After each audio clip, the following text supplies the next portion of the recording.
Hey guys, I thought I would take a little break from movies and I thought I would review some of my games.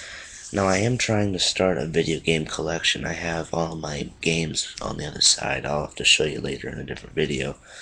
But I'm trying to start like a collection. And I mean, I have a decent start.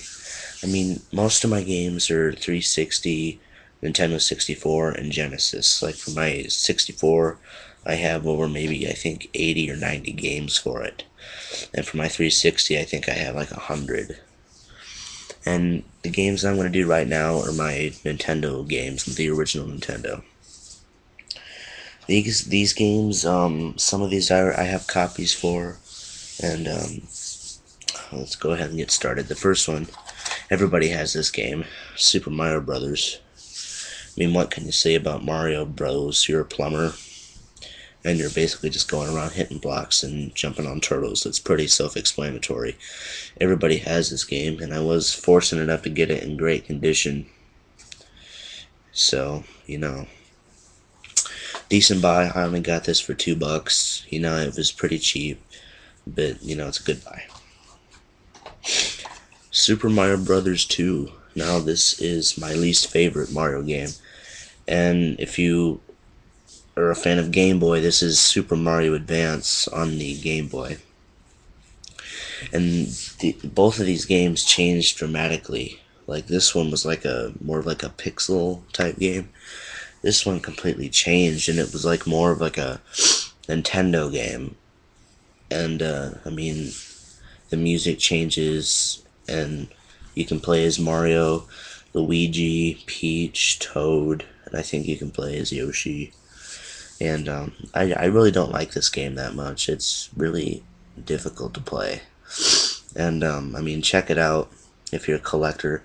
This one isn't in the greatest condition. It's got some sticker holes and stuff on it, but it's a pretty good game in the end, I guess, if you're pretty bored. Super Mario Brothers 3. This is Super Mario Advance 4, I believe, on the Game Boy. And again, these games both change dramatically in format. This one you can actually save your progress. And it's kind of like Super Mario World in a way. And both this version and the Game Boy version are a little bit different. For example, like all of your powers and times and stuff are at the bottom of the screen in this version. Well, in the Game Boy version, they're on the top of the screen. And there's some graphics changes a little bit, I guess, but it's a good game. Everybody's played these Mario games at least one time. But, check them out. Again, I got all these games really cheap, so, I mean, they're relatively easy to find if you know where to look. Dick Tracy. Now, this game I really got only because I was a fan of the movies and, the serial. And I thought I might get the game. I mean, I have watched a lot of reviews about this game, particularly the Angry Video Game Nerd review. And it's really boring. Really, you're Dick Tracy. And basically what you do is you're, going around trying to solve clues and stuff. Well, this is like one of the games where you have to like write down the clues to remember them. And it has this terrible driving stage. And, I mean, it's a pretty terrible game. I mean, again, I really only got it mainly as a collector's thing. I got this for 50 cents at a garage sale. And it is in pretty decent condition. It's got no scratches or anything on it, but check it out, if you're a collector. It is interesting, something different for the Nintendo. I mean, check it out if you're interested. Friday the 13th. Now, I really only got this game because I was a fan of the movies. I thought I might as well get the game. I knew the game was not going to be like the movies. I knew that right away. In this game, I mean, at the very beginning, you think it would look like Part 4, which I think this is when it came out, around Part 4. Basically, what you are is your camp counselors, and you're basically running around the camp, Crystal Lake. And like every time you hear this like beep or you see this blinking on your screen, you got to go to the map select screen, and there'll be this house that's like blinking, and you have to walk to that house, and you have to end up facing Jason, and Jason is in like this purple suit, and he has a white mask on. I mean, it's pretty self-explanatory. It's pretty simple. It's made by LJN, and if you watch Angry Video Game Nerd, you know that LJN is a very bad gaming company.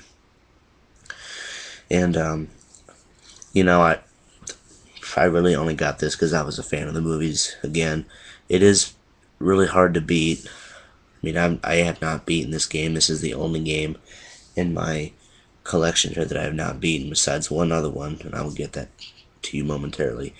But it's a pretty good game nonetheless, you know. The Legend of Zelda. Now, everybody has The Legend of Zelda, whether it be for the Nintendo or the Game Boy, or if you bought it on the Wii. This game took me forever to beat. This is the most difficult game that I believe I ever played for the Nintendo. I mean, one that I actually enjoy that's difficult.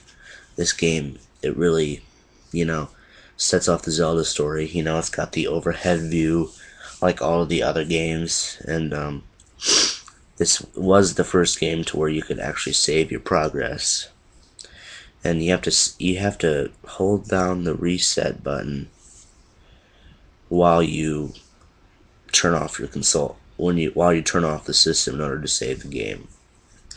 It's pretty weird. You know, check it out. I don't really think I need to explain what the Legend of Zelda is about. It's pretty self-explanatory.